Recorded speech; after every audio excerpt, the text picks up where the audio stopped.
Hey guys, Dib the Awesome here to give you another Monster Legends Guides, where we talk about monsters' moves, rune sets, partners, all that jazz. Today we are talking about Hydratilla, the Icebringer, who is the first and newest Nemesis monster. I'm making a guide on his first form. I don't think I'm making a guide for his other two forms because they're just slight variations in terms of moves and stats. The major difference, though, is their trait. I mean, not their traits. Their the typing.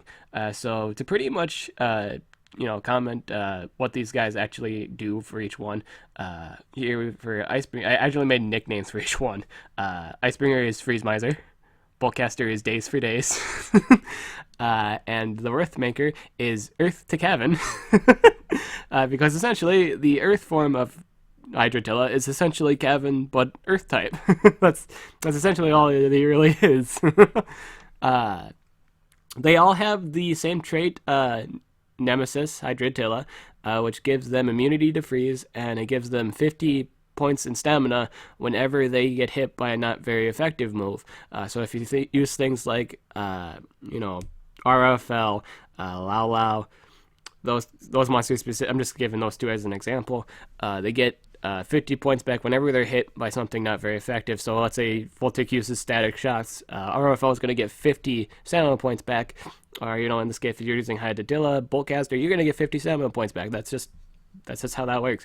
It is basically a way better version of Attuned. It's more relevant. You actually get the move if you get hit by a move, weak move. Regular Attune gives 15 points of stamina back. That only is ever helpful when you have stamina regen on. It is the only time it becomes relevant. Really, in all honesty, that's the only time. But when you have, Super Attune plus an immunity, that's huge. Essentially, you don't have to worry about being denied, specifically in this event, so you don't have to be worried about being frozen, which is a huge, huge thing. That's a huge deal. Being not being denied while also getting stamina back is huge. It's really great. It's essentially, this is why out of the three, I think the Icebringer holds the most potential in terms of the competitive scene, in terms of his own element, or in this case, taking advantage of his trait the most. In terms of the three, Hydratilla's water form is going to proc that stamina regain the most. It gives 50 stamina back whenever it hits by a weak type. That's huge because people love to use this specific monster right here, General Thetis. I don't know if my cursor is on, but I'm currently moving around General Thetis here. So if you ever played this game long enough like I have, you've had the pleasure to get absolutely demolished by General Thetis, getting AoE stamina drained, and then just blowing up from there. You've lost the game literally because they took your stamina. You're not able. You've literally lost due to just being piled upon with losing all your stamina and then being denied. You lost to that. You've most of the part actually you just lose to the fact you lost all your stamina.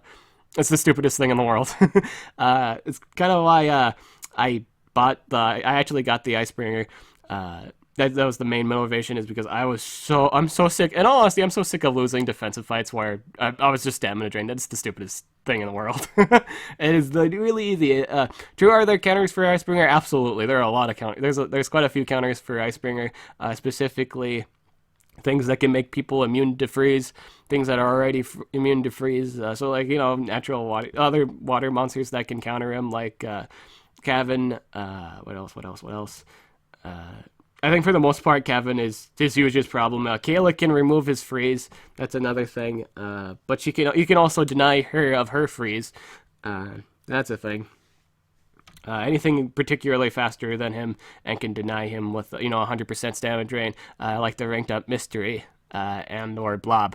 Blob's naturally faster than him to begin with, so if you're running against an X-runed Hydratilla and or a X-runed Blob, obviously Blob's going to go first, and he can deny your Hydratilla. But I'm going to say, in terms of that's just a straight up natural concern. That's kind of one of the reasons why people didn't get the Icebringer, is because they were concerned, they're probably gonna bring Blob and or Mystery. I just like to say it's not too.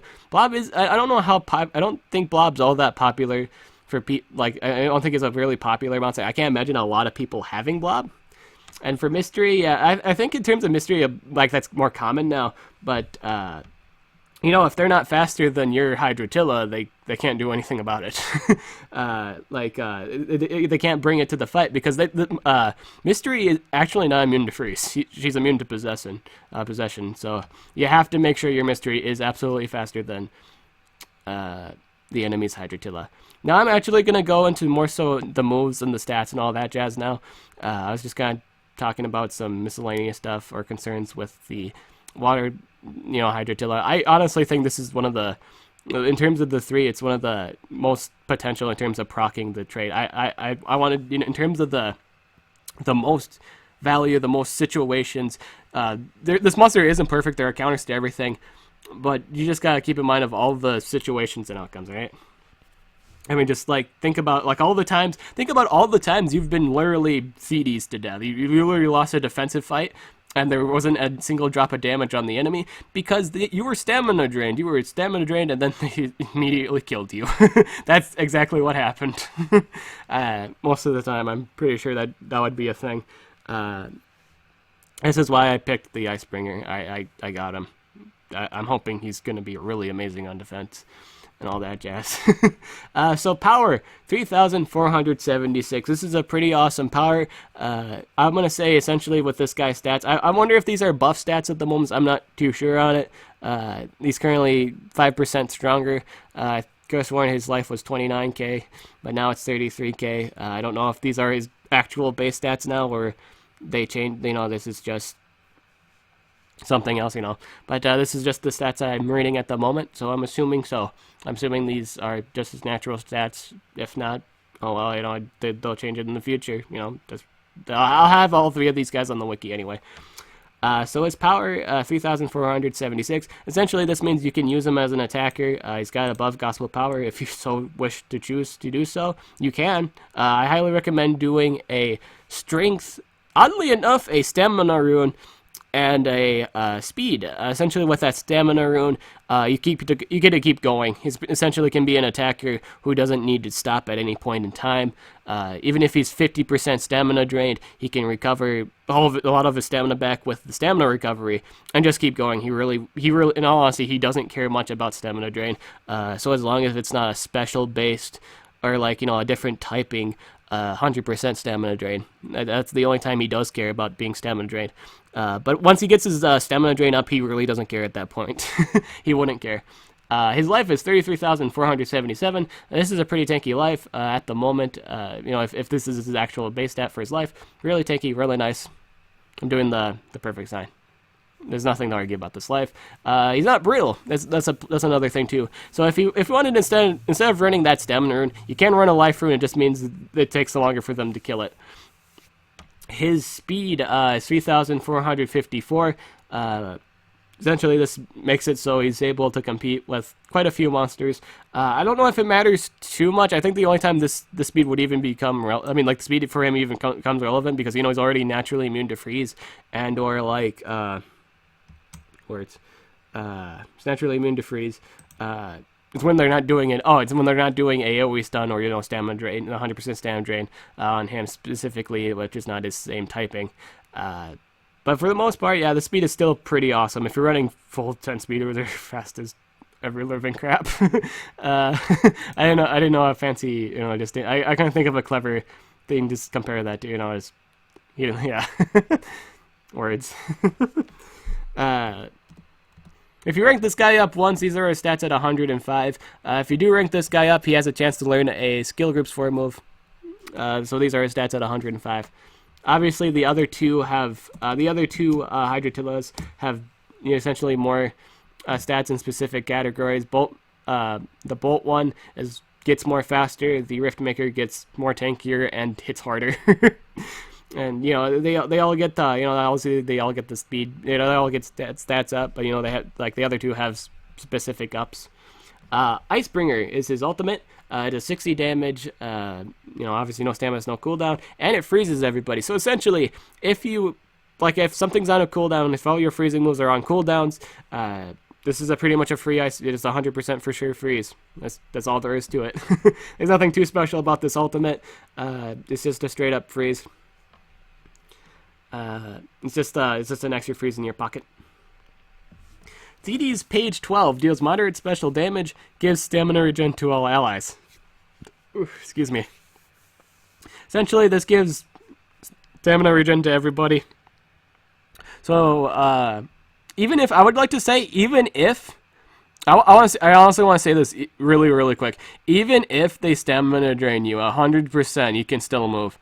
He can still hit you with one of his special based moves, because right now at the moment they cost 0 stamina and they're 0 turn cooldown moves. I don't know if this is intentional and they plan to change it and stuff like that, but that's the case at the moment. So pretty much even stamina drain, even when you stamina drain this man, he can still just come up and smack you. He'll come up and smack you with everything he got.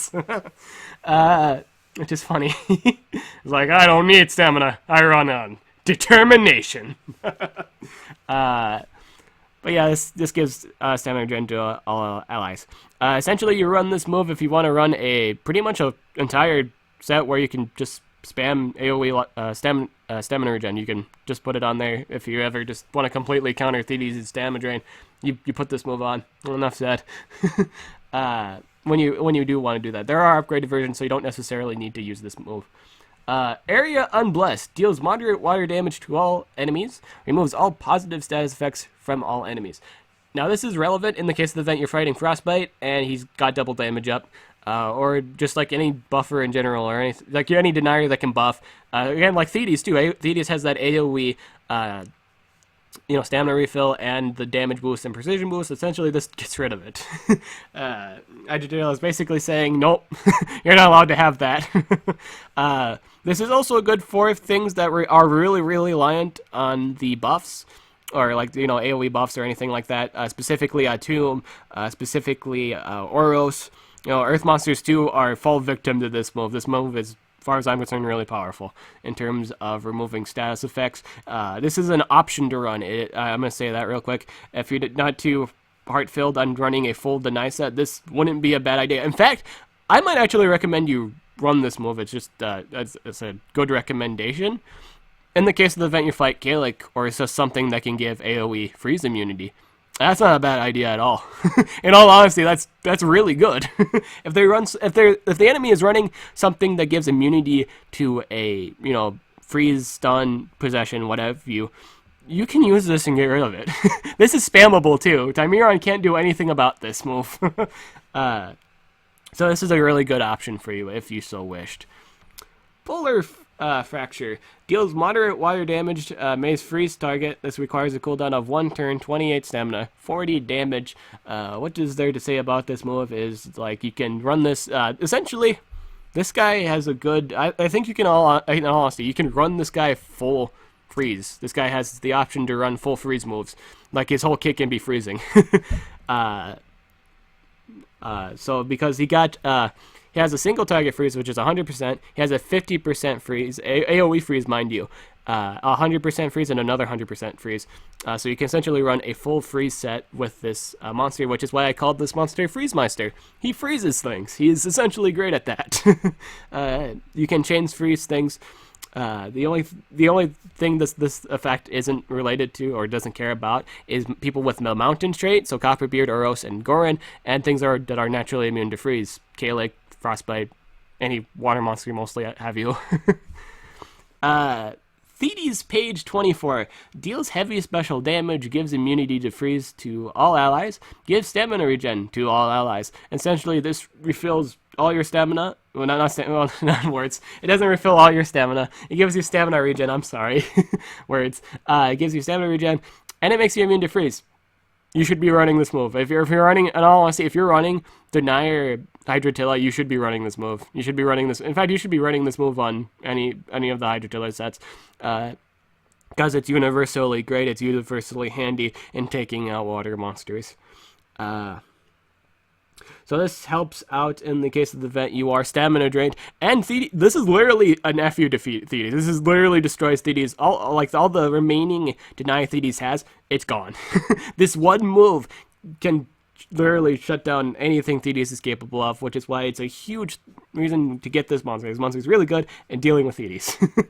And Frostbite too, so as long as Frostbite doesn't use the single target special freeze. But then he has to deal with, keep in mind, if you're running another denier, which I highly recommend you do, if you're running another denier on your defense, that's a good thing for you. That's, in all honesty, that's a good thing for you, because then even if they deny Hydratilla, the other denier is there to deny, the enemy team. You have a backup plan to your other plan, essentially, which is really resourceful on your part.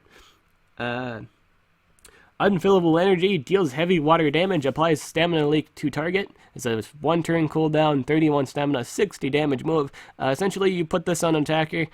Not much to really explain about this move. The stamina leak is not too relevant because it doesn't apply to everybody. I don't like that.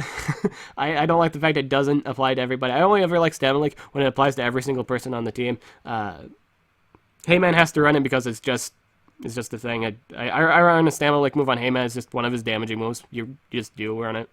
Just in the case of the event, you fight a Voltic. And this is the only time you will probably ever use this move if you're using an attacker, is when you're fighting Voltic. Odds are. Or just like a fire monster. Not his most, I'd say it's my least favorite move in his arsenal. Arctic Winds. This deals heavy water damage, 50% chance to freeze all enemies, requires a cooldown of a single turn. You should be running this move. Even if it's a 50% chance, you freeze everybody. The cooldown's on a single turn. It's 31 stamina. It's 55 damage. Essentially, if you're running like things like Incognita, this turns into 100% freeze. There's no reason not to run this move. This equates to you winning. You won. Essentially, so as long as there's no monster immune to freeze on the enemy team, or they have mountain trait, this is a spammable, pretty much close to a spammable move in existence in terms of deny, which is really, really strong. In terms of an AoE deny, this is strong. This is really good. Put this move on your Hydratilla, especially your denier Hydratilla. Run this move. This is actually only owned by him too. This is specifically owned to the water type Hydratilla. The other two have a different type and different status effect. Boltcaster has a 50% chance to daze everybody. Riftmaker has a 50% chance to stun everybody. I think I was test battling Riftmaker too, and I was. He can do the same thing Cavan does with his 50% stun. Like, he can stun somebody, and then he can use his 50% stun to stun somebody again. I landed the stun while they were stunned, but it counted as a different status effect. So odds are you could possibly land another stun with Riftmaker. DD's page 32. This deals very heavy special damage, gives energy leak to target, gives energy leak to target, gives energy regeneration to all ally team. I'm not too huge of a fan of this move.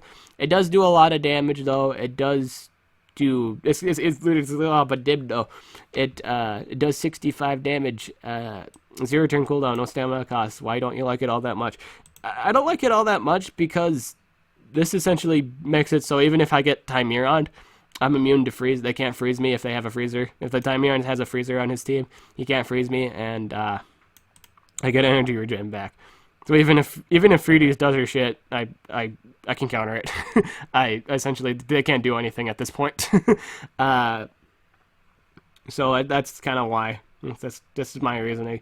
But this does do a lot of damage. I highly recommend this on damage builds.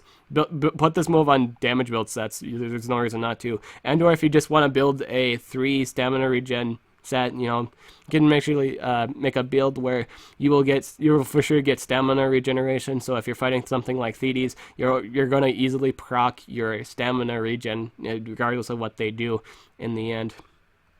It's a tad, you could say that's a tad bit unnecessary. That's just kind of a build idea. And yeah. Freeze Manager. Okay, this is the strongest move in his tire. Okay, this move is powerful. Deals heavy water damage to all enemies, freeze all targets, and gives freeze immunity to ally team. You essentially, if you're running the Denier Hydratilla water type one, you have a AoE freeze that gives you immunity to freeze. And if they somehow remove that, you have a spammable one that can give you immunity to freeze too. Like, it doesn't have an AoE, obviously it's not the AoE freeze there, but it's an AoE immunity to freeze. The team can't freeze you. The enemy team cannot freeze you. They cannot do the most common thing in the entire game and freeze you to death. That is very resourceful. That takes away stuff from Cavenfish's set. It takes away things from Kayla. Kayla can't do anything at this point besides support her team with the 2 support buffs. That's it. In all honesty, that's it. You can deny them. They're denied the entire game. It's amazing. He counters a great deal of water monsters that are reliant on freezing and or water-based stamina drain. He is great for that. You should totally be running this too, by the way. You run this on all sets. It's too good of a move not to run. Frozen Polar Winds. Deals very heavy water damage, freezes all enemy teams. This is a 65 damage move, 36 stamina, 4-turn cooldown, and essentially it's another AoE freeze. Now, I'm going to say this move is optional. This is a really good move. It's another AoE freeze, and another AoE freeze with another AoE freeze. I don't know, why would you not run all 3? I'm saying it's a choice because look at the cooldown. The cooldown's 4 turns. This is 4 turns. This is obviously you put this because it's just nearly spammable. It's really great. My reason is just in the case of the I guess you could say more other utility too. I think I'm gonna say this is an option to run. I'm not saying this is less utility. If anything, it's over. I'd say it's kind of over free. You could say it's over chill. Overchill again. Overchill. Instead of overkill. I know I'm terrible. But you get my point. It's over freezing, essentially, because this essentially, I think you can get away without running. You can run it. You have the option. I'm gonna say it's optional. I'm not saying it's a bad choice. I'm just saying it's optional. You can run it, and it's not a bad choice. In fact, you can run anything in skill groups 3 and 4, and you wouldn't be a bad monster. It wouldn't be a bad monster at all.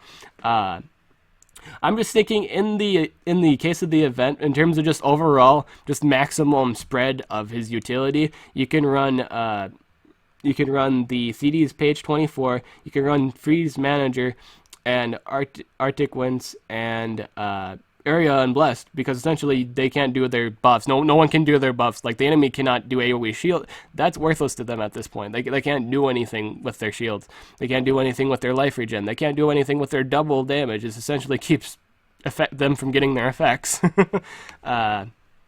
This doesn't do you good in the case of the event you're fighting Barbatos or anything like that, but for everything else, this is a solid support move. There's no reason not to. I'm just giving the idea here. I'm just giving you a general idea of what you can use for his maximum potential.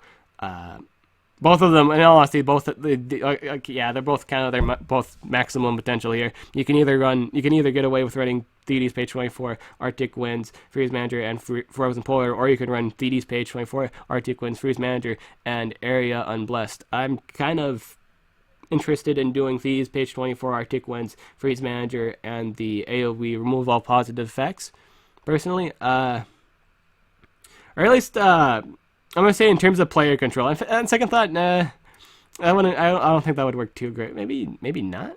No, maybe so. On second thought, no. That's actually, I'm gonna say this. If you're planning on making this guy just player control, you should be running Thedes page 24, Arctic Winds, Freeze Manager, and Area Unblessed. If you're making this guy a denier, you should probably do it the safe way. Run Thedes page 24, run Arctic Winds, run Freeze Manager, and run Frozen Polar Winds. That way he's for sure going to do a deny. That way he's going to for sure do something. He's either going to give everybody their stamina back and give them immunity to freeze, or he's going to freeze the enemy team. That's essentially how it's going to go. This build's obviously weak against things. Again, if the whole team's immune to freeze, the whole enemy team that is, it doesn't do you much good. You can risk running. I guess you could say you could risk running Area Unblessed on defense. I'm just concerned at the idea that, let's say you do get 100% stamina drained. if he does area and blessed, you're not in a really good spot at this point. You are in a terrible spot, actually. So just be warned, if you do put this thing on defense and you do run area and blessed, just to let you guys know, that could be a thing. You could use this move. You have a 1 in, out of the 4 moves, you have a one chance to get this. You use this move as your first move. The AIs tend to not do the best move in the world. But if you're running a player controlled, I highly recommend area and blessed. You just can control them not being able to do their buffs. But if it's a defense, you should be running Thetis Page 24, Arctic Winds, Freeze Manager, and Frozen Polar Winds. I can imagine this being the most popular set. I can imagine that. That's what I just see being the most optimal set for this monster, or at least the specific one. In terms of the other 2 monsters, I'm done talking about Hydratilla. Real quick, you can pair Hydratilla up with things with the Energizer trait, so specifically Toy Master, the Blob, well, I don't know what else, Super Dan, for example, because essentially they get more stamina, and when they're back from their not being denied anymore, essentially they get more back from their stamina regen, and essentially they get to actually do their moves. They have the tendency to have stamina cost over 27. So since they have the Energizer trait, or like most monsters in general have the tendency not to have a 27 spammable move, or just like a move that's under 27 stamina. Essentially, you could move. They can move. They're allowed to do their thing. So as long as they don't get stunned or frozen, well, they can't be frozen at that point. But you get my point. You get it? You dig? Essentially, they can scale with that stamina regen he's given back to everybody. Essentially, now I'm going to talk about the other 2 real quick. Boltcaster is really great in terms of dealing with the Icebringer himself. That's basically what Boltcaster does. He essentially just counters Icebringer. That's majority of what he does. He's also the fastest Thunder monster, one of the fastest. I'm not going to say the fastest, but he's one of the fastest in his category, and he can pretty much deny pretty much everyone. Pretty much everyone in the Thunder category is not immune to freeze. There's not a single one actually that's immune to freeze besides him himself. So you have a good type advantage there for a while, for as long as there's not a Thunder monster immune to freeze, and until people actually get a bunch of it, you're a good spot for a while in terms of Thunder monsters. The Riftmaker is really good because essentially he's Cavenfish Earth type, so essentially you can give total chaos to him, and or just other stuff that's not immune to freeze or stun to begin with too. You can do the Caven combo with Riftmaker. That's all I have to say for this video. Let me know what's your favorite Icebringer. Let me know what's your favorite Hydratilla in the comment section below. If you have any more questions on this monster, please let me know. I'm also going to put the links to the monsters on the wiki for you to see them if you want to look over the move stats and decide next time on what one you want. Personally, in terms of the most control, whoever has I'm just saying, not in terms of just the taking advantage of the trait. I picked Icebringer mainly because he can take advantage of his trait the most. I'd say in terms of all of them overall, who has the most control, I really think Hydratilla, the Riftmaker, has the most control because he can essentially stun the other 2. They're not immune to stun. In fact, they don't even have anything to give them stun immunity. So he has got a really good spot. It's essentially Kevin versus the other water monsters. That's what that relates to. That's the situation at that point. Hydratilla Riftmaker is essentially Gavin versus 2 water monsters. He wins. Kinda. Just kinda. I mean, like, as long as they're not tanky and you can burst them down right away. Essentially, he gets the first punch on you with that AoE stun, and you get rid of that water monster right away. Yeah, that's how quick that is. So yeah, let me know which one's your favorite in the comments section below. In terms of design-wise, I really like Boltcaster because the mace is really cool. So yeah, I'm Did the Awesome. I'll catch you guys later.